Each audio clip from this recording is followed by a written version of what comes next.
Kneel down to their master and the governor. Evil prevails and tyranny will come behind it. Well, when good men stand up and fight for what they believe in, you gain an enemy. But that's not a bad thing, that's actually a good thing. Those words were spoken by Winston Churchill. Now I want you guys, every one of you guys, to look at the person on the left, the right, front, and behind you. If HB 2020 goes through 1 year, 3 of those people are probably not going to be standing next to you or have that job. I am personally proud, and I actually say thank you to every one of you guys for coming out here. You did a hell of a job. And every one of you need to say thank you to yourselves. I'm proud.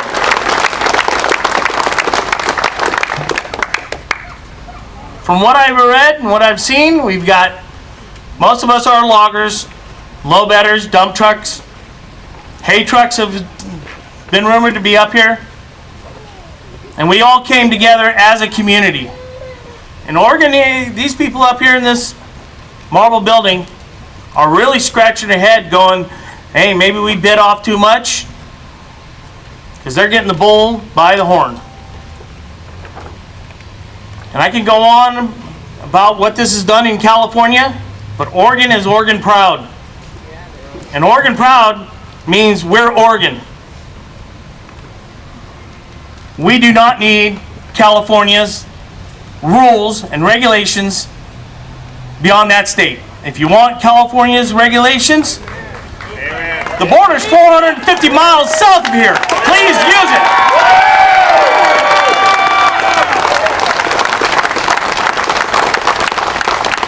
And now with something else we need to understand, there's certain cities in this town what they want, but the one common denominator that I've heard in the midst of me fighting this thing, and I've gone back fighting this since I found out about it, 4 or 5 months ago.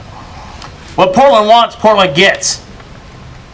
Well, I don't live in Portland, and you're going to institute your ways on us. We're the economy of this state. Logging, fishing, and agriculture are king in this state, not Portland.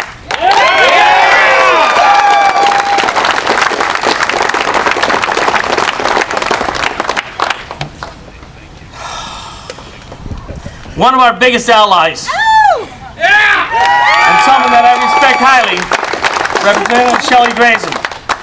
And she has been watching us,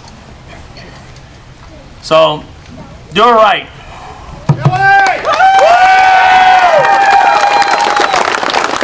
I'm going to let our leader, the House Republican leader, Carl Wilson, start us off. Here we go, Carl.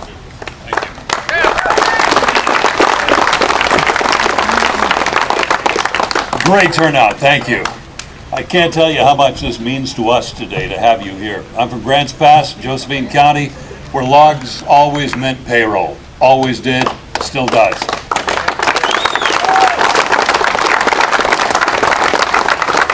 And by the way, I want to welcome you to the state capitol that was built with timber dollars back in 1937.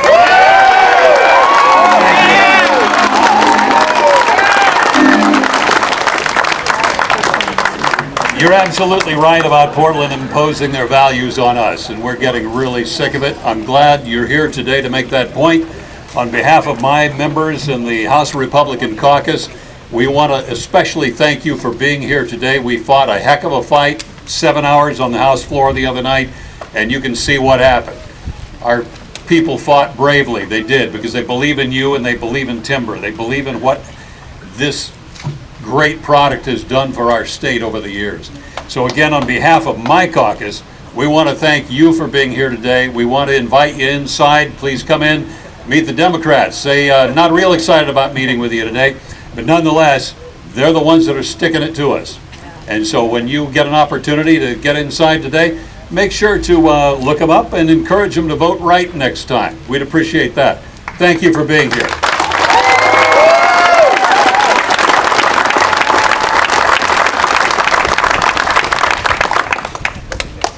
Kelly Bossart Davis, District 15. I'm a first-term legislator, and I cannot tell you how excited I am today to welcome you guys to your capital. We are energized. We are so excited you are here.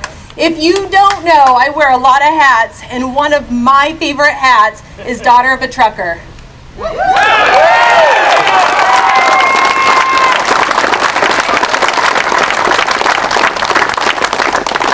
We are so proud to fight for the working Oregonians every single day. The fight on the House floor against House Bill 2020 was big for us. That was a long fight, and we're not done fighting. You guys being here today has completely energized us. There is no one in Oregon that does not know or understand what the impact now is to you guys, to the working Oregonians, to the rural communities, to the truckers, the loggers, to the industries that have supported this state for centuries. I am so excited you're here. We're going to go on to the House floor. We're going to get some business done, but we know you're here and we can hear you.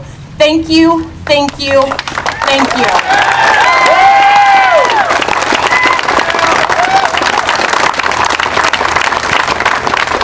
Good to see everybody today. I'm Representative David Brock Smith. I'm the co-vice chair of the Joint Committee on Carbon Reduction, and I've never been more proud to represent rural Oregon than right now. I can't thank you enough for being here today. If you look at the gold man on top, he's carrying an axe.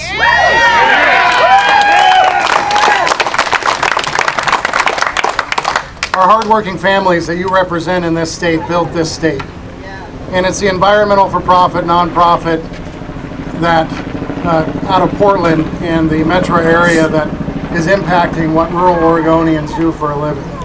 And the hypocrisy has never been more evident in this state with House Bill 2020, because what we do, what you do in our woods, sequesters carbon across the state and puts it into building materials that we can sequester the carbon for generations to come. And we replant that carbon sequestering engines across the state whenever we do so. And so I can't thank you enough for taking money out of your pockets and being here and letting us hear your voice in the state capitol. So, thank you all.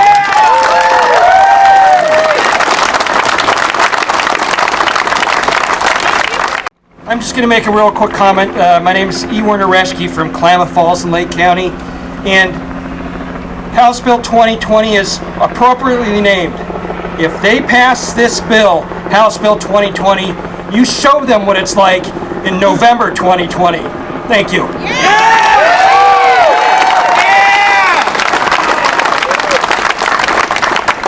Thank you very much for coming. I want to encourage you to keep up this pressure with your phone calls, your emails, and being here today is huge. It's absolutely huge.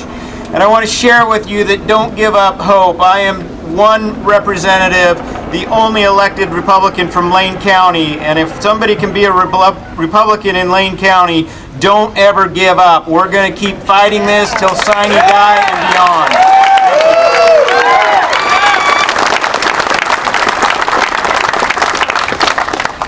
I'm Sherry Springer, State Representative from House District 17, and I've got to tell you, I've been here almost 12 years, and this is the best looking crowd, the biggest crowd, and the most impressive crowd I've seen in almost 12 years.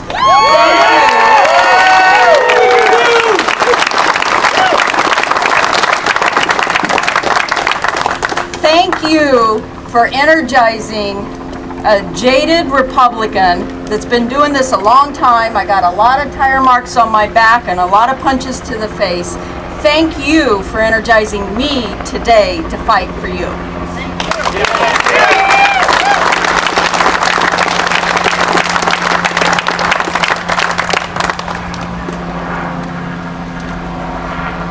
Once again, I'd like to thank all of you for being here. We need to take a little time to greet you, and so we've got to get back in and start doing the people's business here in a few moments.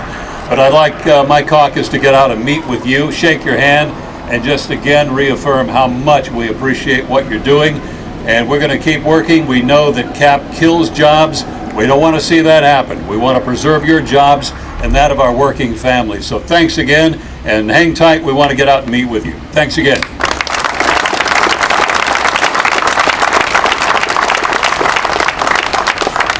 before these fine people leave, in this box is an Oregon flag. Back when I was with the group fighting the 2A fight, these two people right here, fine people. But I got talking to Shelly. She found out that I was the one and only truck that was leaving Oregon to go to Nebraska. 23 tons of feed and relief supplies left Oregon to go back there to feed those people and their cattle. Shelly gave me this flag. This flag is signed by me and my wife, Iowa, Nebraska, Ohio, Wisconsin, to say thank you to Oregon. Shelly, I return the flag.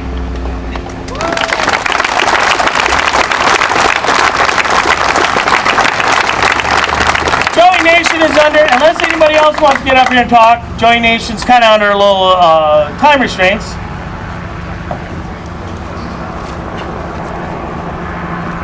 Thank you all for being here. I have zero prepared remarks. My name's Waylon Buchan. I'm from a little town called Vernonia.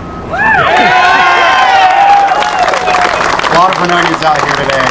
I represent the Oregon Trucking Association in this building. First of all, I want to thank every single one of these fine House Republicans who had an absolutely heroic fight. With that said, what I see today, I don't see a bunch of loggers. I don't see a bunch of truckers and farmers. I see an army. And you know why that's appropriate? Because we are at war. There's a war on fossil fuels, and you are fighting for your livelihoods, your jobs, and your communities. So all I have to say is thank you so much for being out here. You are the boots on the ground that we absolutely need, and if they don't see this and listen, nothing will make them listen. So get out there, be loud, be proud. They have to listen to you. You send them here. They don't come here because they deserve it or they own it. They come here because you send them here. So stand tall, demand action, demand no on 2020, and get this done. Thank you for being here today. Thank you so much.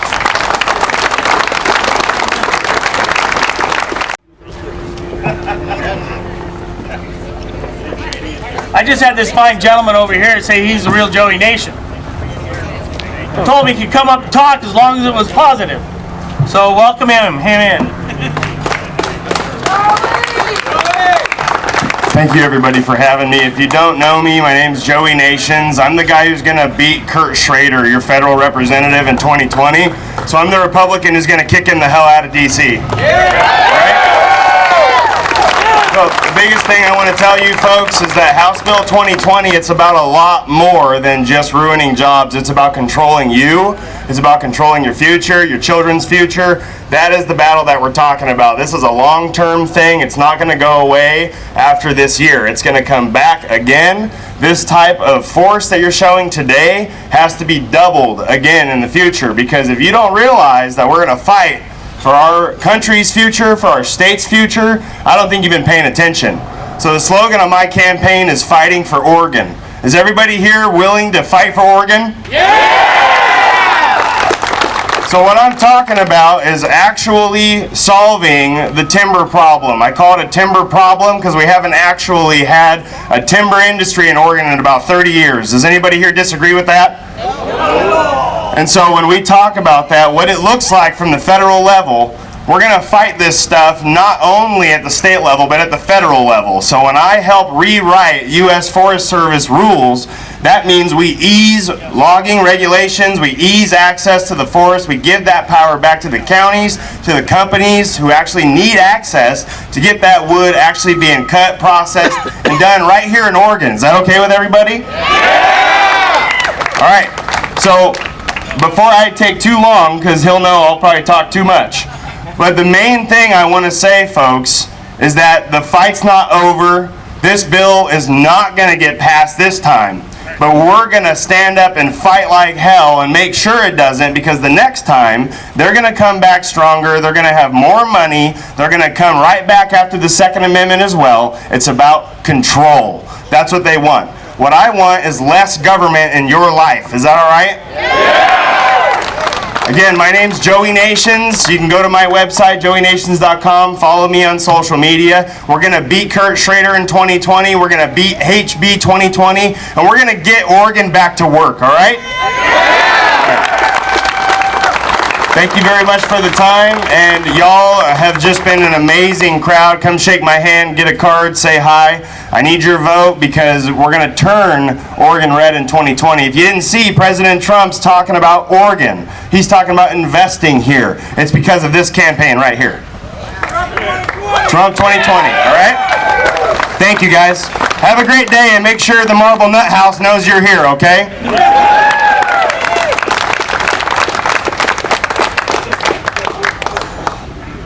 Your next speaker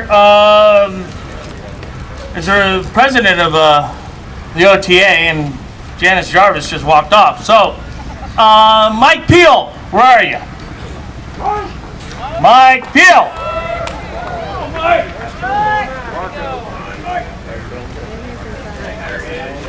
You know, before Mike comes up here, I want you to look and think about something here.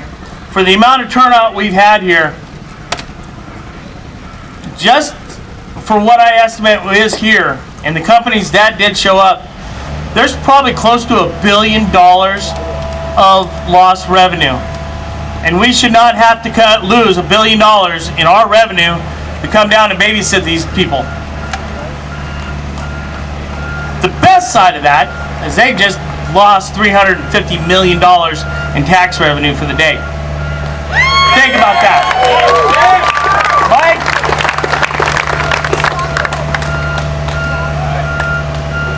So to start out, I appreciate everybody being here. It's a big deal taking a day off work. You know, we're all working people. We like to get up early. We like to sweat. We like to make things happen. And we are givers, not takers. So House Bill 2020, I have read it 10 times. It's 98 pages. Now they have a bunch of amendments, and I still don't understand it. But in a nutshell, it's going to take our state forestry and shut it down. So what it allows is the big polluters to come in and buy carbon credits at an auction, and they'll still be allowed to pollute the same amount. So why don't they address their polluters instead of making us pay the price like we do every time? The rural landscape in Oregon is going to change forever. This is the spotted owl on steroids. So this is just my own personal opinion. They'll shut down the state forest, sell it for carbon credits. A few years, we'll probably put the roads to bed just like the federal forest. And look what's happening with the federal forest right now. They're burning up. It doesn't take much to figure this whole thing out. But then also, we're talking with common sense. We know what takes place out there. Also, when everything starts on fire, we're all going to be living under a blue tarp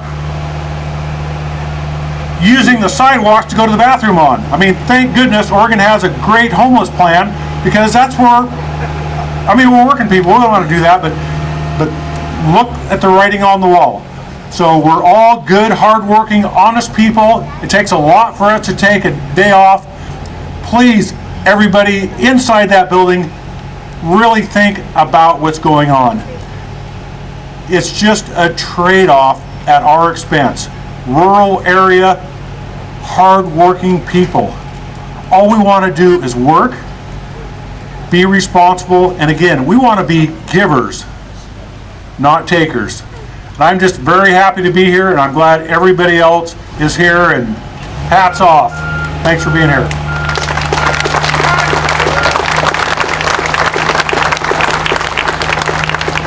I've had a lot of people contact me, and the next individual, Drew Leda, he's a candidate for District 31. He wants that seat, and we can offer off. That's another offset. That puts one more that it works for us in this house. Drew? Timber unity, huh? That's right. They hear us now, don't they? They will. This isn't just about Oregon's loggers and Oregon's forest workers. This is also about Oregon's agricultural workers, Oregon's nurseries, and Oregon's tree farms. Businesses that actually grow Oregon and sequester carbon in the process.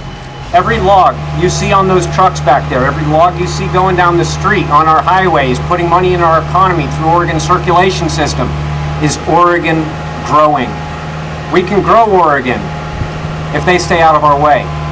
We can recover our economy, we can put people to work. All we need is a fair shake. When you go in there and talk to your representatives and senators today, go to them as Oregonians. Don't come to them as opponents. Tell them, we understand you have a difficult job. We have difficult jobs too. Now listen, you guys are the heart of Oregon. Help Oregon grow. Timber unity. Vote no on 2020.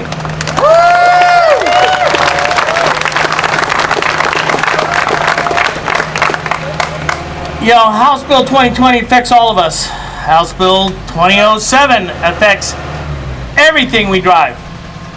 But it's just not trucking that's going to get affected. It's also buses. So the incoming president to the Tour Bus Association is going to talk now.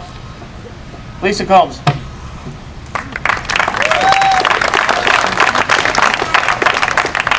You know, they say those that ignore history are doomed to repeat it. When I was over the road and the regulations came down in California, I don't know if anybody was an over-the-road truck driver, but I'll tell you, I put my 2 million in over the road, my long-nosed Pete. I've been in the transportation industry 37 years and all kinds of passenger transportation. I've been in the regulatory aspect of it, had my share of opportunity to ring in on legislation. And here's one thing that I have determined after being in the transportation industry for 37 years. Everything that is done on a state level is always on the backs of the hardest workers.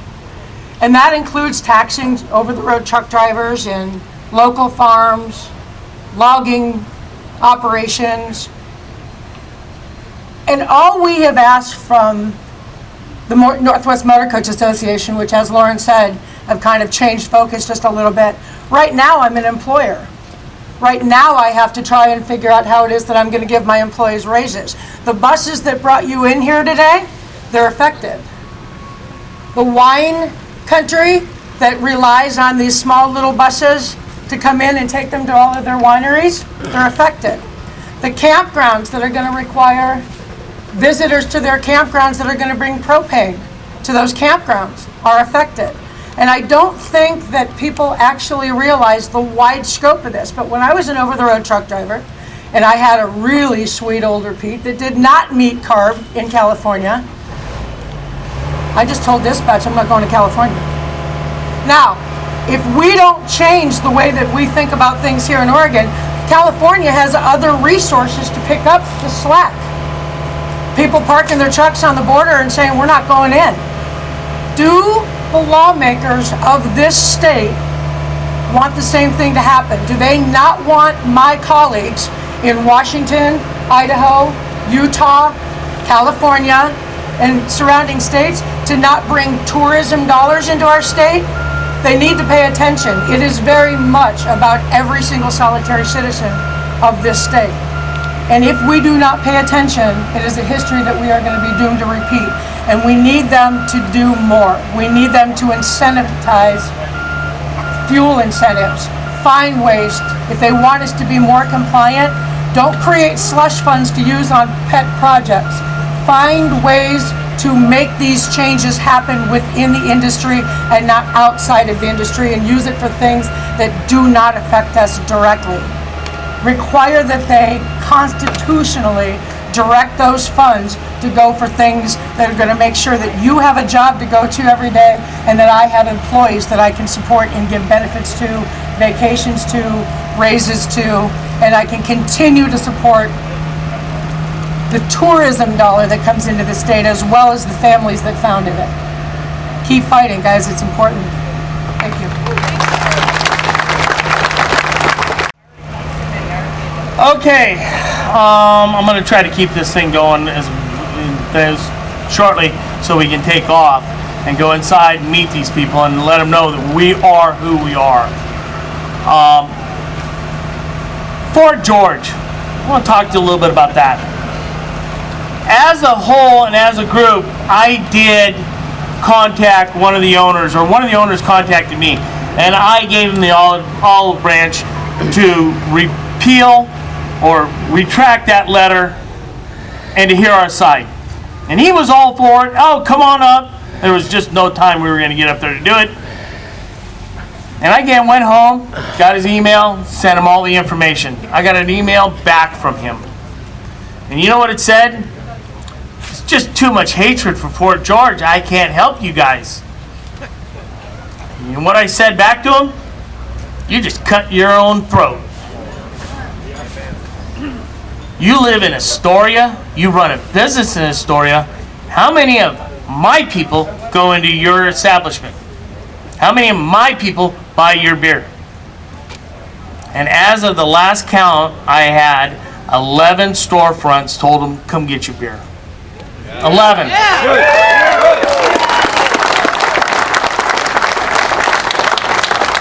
Now, this is all because of the group that they belong to, Business for a Better Environment or something like that. If they lost 11 businesses, what would happen if one of those other, or two of those other businesses lost more business? It's them that tells lies. Or I should say a lie, but they don't tell the whole story. They give you a cover page that it's sugar-coated until you dig into the rest of the bill. And then by the 10th page, you're looking at it cross-eyed. And I'm sorry for that. Some of this stuff needs to be, I don't want to say dumbed down, but simplified, not with $25 words. And that's the problem we have here.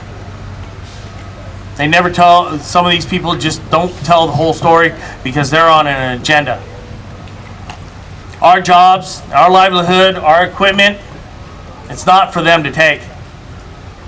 Them trying to kill these trucks out here, that's what I call governmental taking. Because they ain't giving us a fair dollar for our truck. And we cannot allow it. We cannot allow them to tell us, dictate to us, that we need to have these DPFs and run DEF and run up and down logging roads. What happens when you have 3,000 degrees, something goes into regen on the landing? Fire and our livelihood do not mix unless we control that fire. There's a firestorm in here and it's time for us to control it. One way or another, we have to defeat, get rid of both of these bills. You're going to go in these walls and you're going to talk to them, and I ask you guys, I know there's some of you guys that are just point blank blunt. I'm going to ask you guys to please be respectful. We've worked really hard to get the respect of some of these people. As for the end of the day, when we do a petition around here, I was asked by 2 senators to keep the horn honking down to a minimum. We don't want to see any tickets. We don't want to see any damages. Respect the rules, respect the people in the crosswalks. We need to look like professionals because we are the professionals. We are the stewards of this land. It starts here with us. We are the makers, and we are the policy makers that will tell them how to make the policies. I don't know. I think we're almost out of speakers. Jeffrey! Doing good. You're doing good. Well, Jeff, get up there. Get up there, Jeffrey! anybody else want to speak? Jeff does. Come on, Jeff. Jeffrey! There we go.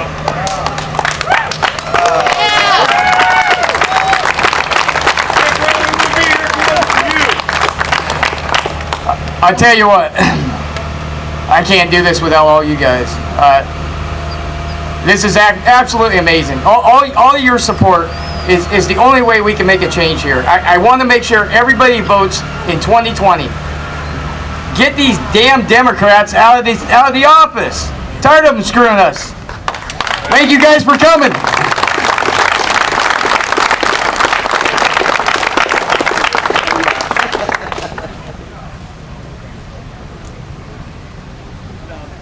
I'm going to throw something out real quick. If it was not for Jeff, I would have never even known about this. I don't think a lot of us would have known about this, and this would have just blown right over the top of us, and we'd all be in serious trouble. So thank you very much, Jeff.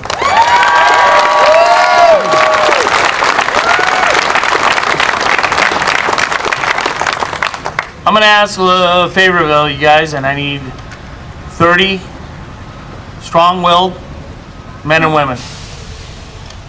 Now, if there's 30 of you guys here, step forward, please. Because I got a job for you.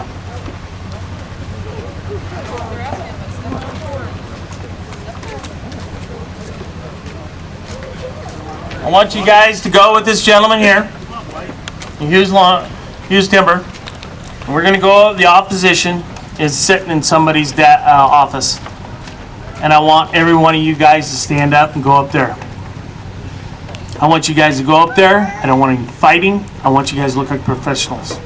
And when they're done, you tell them your story and your side to these bills. And let them know this is our industry, not theirs. It's built upon junk science and an economic, governmental taking of our paychecks and our jobs. I'm relying on you guys to do the job. Thank you, and thank you for stepping forward.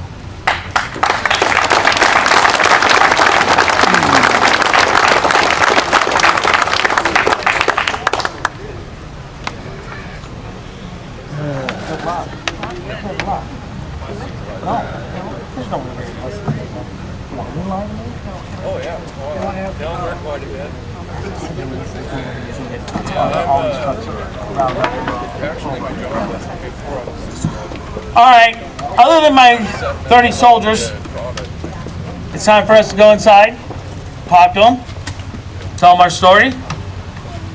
You're gonna go up 1 or 2 flights of stairs, you're gonna walk through the halls, be very quiet when you walk across the Senate and House floors. On the far side, you will find their offices. And they are very open to talking to us. No signs and no hats. So, well, I guess they can take a hard at it. I don't think you can give it a try. Yeah. Yeah, I think you can have your heart at it. Let them know what's going on. Tell them your feelings. Tell them what you need to do. Tell them that we're the ones that are going to put them back in office or not put them back in office. Thank you. Have a good day, gentlemen and ladies. Let your guys and gals be here today. You guys just rock. I mean, that's what this is all about. And there is an opportunity for you guys to show some solidarity, how we're going to do this as far as you guys getting out of here. The State Patrol wants us to take a bus back to the fairgrounds. Everybody that gets off those buses in their trucks can make one pass around and then head out 22. The next bus stage is in their trucks, makes another pass and heads out 22, and you guys can do that until the last one standing. So if that's what you guys want to do, we're going to get the buses staged.